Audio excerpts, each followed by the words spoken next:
Welcome to Theology Rehab, where we break down biblical truth and challenge misconceptions with sound theology. Today, we're taking a closer look at one of the most misquoted verses in the Bible. Judge not, that you be not judged. You've heard it before. It's one of the most well-known scriptures, quoted by both Christians and non-Christians alike. But here's the real question. Is Jesus really telling us to stay silent on sin? Let's break it down. Today, when people quote "judge not," it's often used as a defense mechanism, another way of saying, "Don't call me out. You can't say anything about my life. Jesus said not to judge." But here's the problem. That's not what Jesus meant.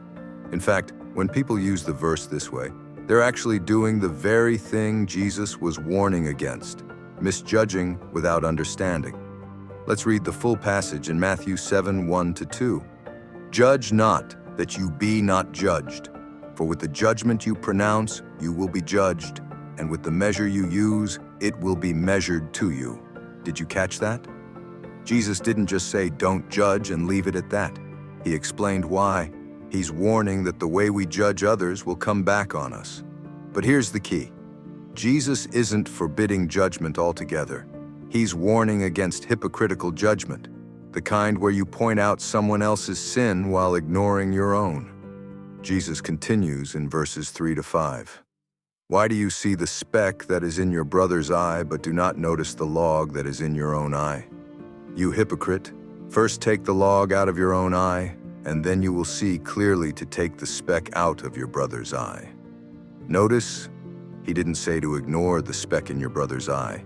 He said to deal with your own sin first, so that you can help others rightly.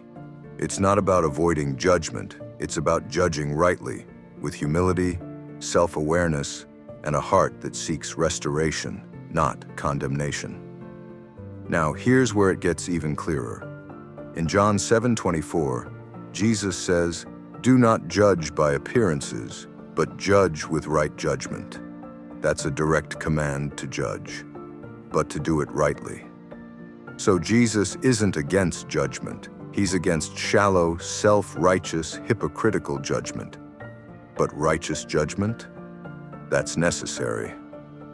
1 Corinthians 5:12-13 says, "For what have I to do with judging outsiders?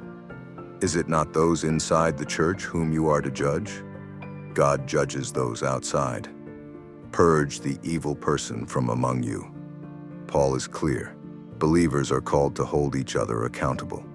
And in Galatians 6:1, he writes, "Brothers, if anyone is caught in any transgression, you who are spiritual should restore him in a spirit of gentleness."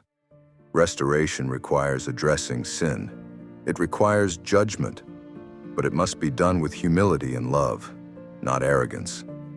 In today's culture, judge not has become a shield people use to deflect accountability. But the Bible paints a different picture. We are called to restore, not ignore, to correct, but with gentleness, to speak the truth, but in love. So, is judge not a command to stay silent on sin? Absolutely not. It's a call to judge righteously, not with pride, but with humility, to confront sin, but with the grace that comes from knowing we need mercy just as much as anyone else. If this video helped you understand this verse more clearly, leave a comment below. How have you seen this verse misused?